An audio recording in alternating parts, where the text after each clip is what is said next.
Hello friends, आज मैं आपको यू डिक्शनरी ऐप के एक और फीचर के बारे में बताऊंगी जिसे आप बोलकर भी अपने सेंटेंस को हिंदी या इंग्लिश में कन्वर्ट कर सकते हैं।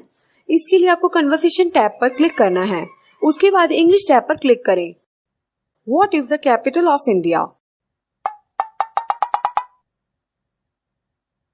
भारत की राजधानी क्या है? देखिए फ्रेंड्स, इसने इस सेंटेंस को हिंदी में कन्वर्ट कर दिया। चलिए अब हम हिंदी में कुछ कन्वर्सेशन करते हैं। उसके लिए हिंदी टैब पर क्लिक करें। दिल्ली भारत की राजधानी है।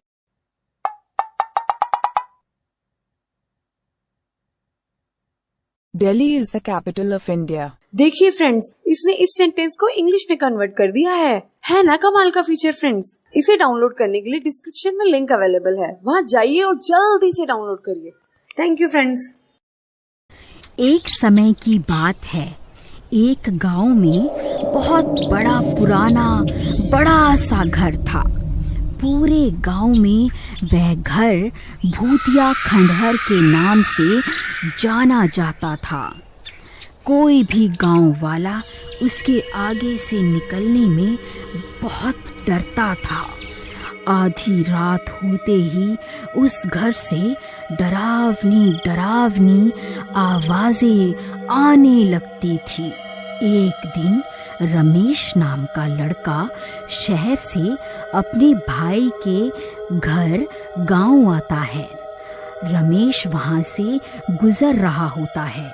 अरे रमेश, कहाँ जा रहा है? जरा बात तो सुन। मैं इतने बड़े घर में अकेली रहती हूँ, तुम आ जाओ, हम मिलकर रहेंगे, बहुत मजा आएगा। अरे नहीं, ये तो चुड़ैल है। ये यहाँ कैसे आ गई? भागो रे भागो, हाय मम्मी बचा लो। अरे रुक, जाता कहाँ है? मैं बहुत दिन से भूखी हूँ। अरे मर गया, अरे मर गया, बचाओ, कोई तो बचाओ। फिर वो जल्दी जल्दी अपने भाई के घर की ओर भाग जाता है।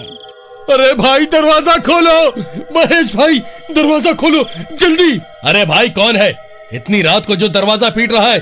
जाओ, कविता जरूर तुम्हारा भाई होगा, वो ही बेसमय आ जाता है। अजी क्या कहा आपने मेरे भाई के बारे में?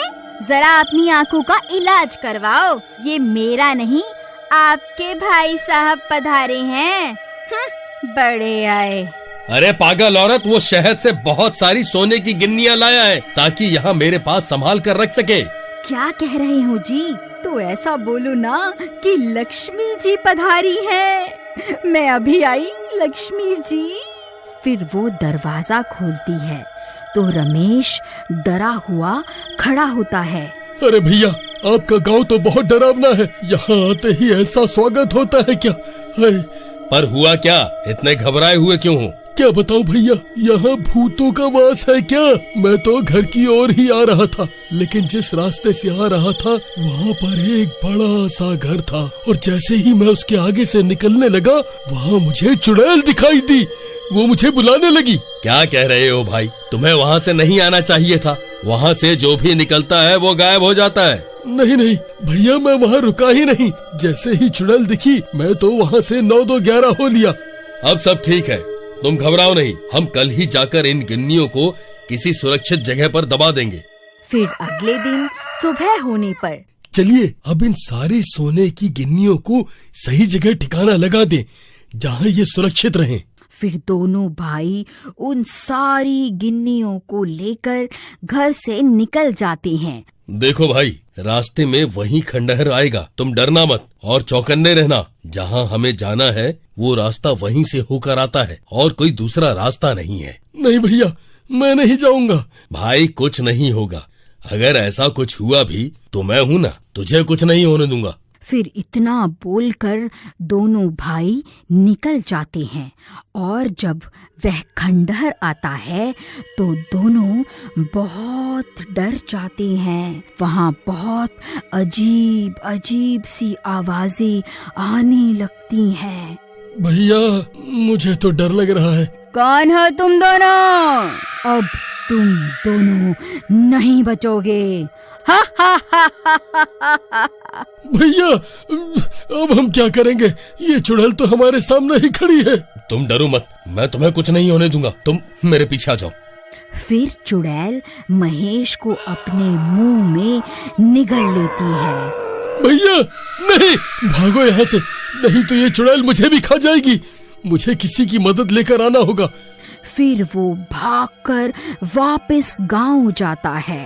भाभी, भाभी दरवाजा खोलिए, दरवाजा खोलिए भाभी। अरे रमेश, तुम वापस भी आ गए? तुम्हारे भैया कहाँ हैं? नहीं भाभी, बहुत बड़ी गड़बड़ हो गई। वो खंडहर वाली चुड़ैल भैया को साबुत ही निगल गई। क्या? ये तुम क्या कह रहे हो?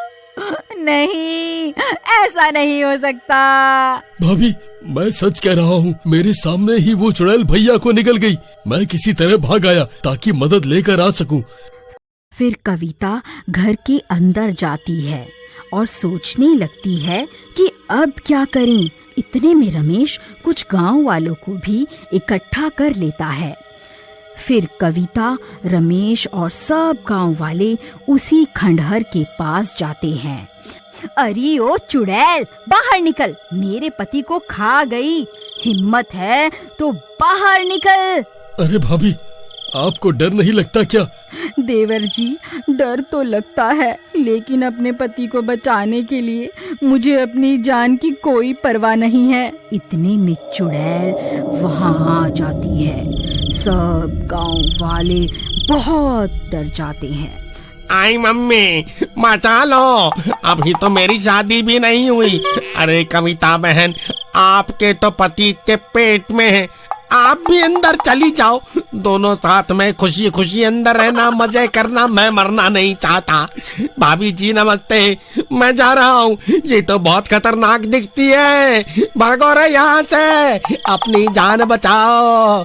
बेकार में इनके साथ आ गए। डरपोक कहीं का, चल भाग यहाँ से। फिर सब गांव वाले डर के मारे वहां से भाग जाते हैं। अरे रुको डरपोक गांव वालों, कहाँ भाग रहे हो? ए चुड़ैल, उन्हें छोड़, इधर देख, मैं यहीं खड़ी हूँ। मैं तुझसे नहीं डरती, समझी ना? तूने मेरे पति को निगल लिया, मैं तुझे नहीं छोड़ूंगी। अरे भाभी, ये क्या कर रही हो? आराम से बातचीत करके भी तो मामला निपटाया जा सकता है। तू वही है ना जो कल यहाँ से बचकर भाग गया था? उसे छोड़, पहले मुझे खा के तो दिखा जरा। देवर जी, आप दूर हट जाइए। फिर रमेश एक पेड़ के पीछे छिप जाता है। ए पागल औरत, तुझे भी तेरे पति के ही पास पहुँचा दूंगी। हाँ हाँ, तो खा ना मुझे, डर क्यों रही है?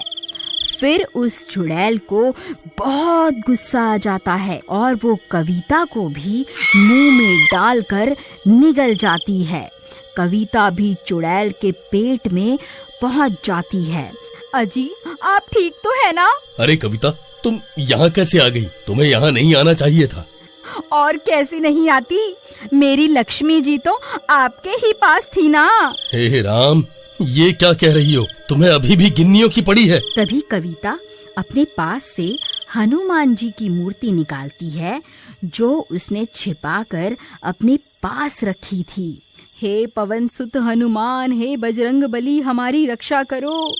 मैं आप पर ही विश्वास करके इस चुड़ैल के पेट में आ गई, बस आप ही रक्षा कर सकते हो। जय बजरंग बली। हाँ कविता, ये तुमने ठीक किया।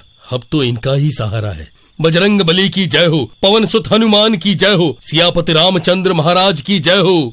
इतना बोलते ही हनुमान जी की मूर्ति से प्रकाश निकलने लगता है और वह मूर्ति कविता के हाथ से निकलकर बड़ी होने लगती है। अरे, ये मुझे क्या हो रहा है? मर गई रे। मेरे पेट में इतना दर्द क्यों होने लगा? ये दर्द बर्दाश्त नहीं होता। हे भगवान, मुझे माफ कर दो। जैसे जैसे मूर्ति बड़ी होने लगती है, वो चुड़ैल भी अपना शरीर बड़ा करती जाती है। फिर हनुमान जी की मूर्ति और बड़ी होने लगती है और वो इतनी बड़ी हो जाती है कि चुड़ैल का पेट ही फट जाता है और ऐसे ही उसका अंत हो जाता है और मूर्ति फिर से छोटी होकर कविता के हाथों में आ बोलो जाती महाबली है। हनुमान की जय, बोलो महाबली हनुमान की जय।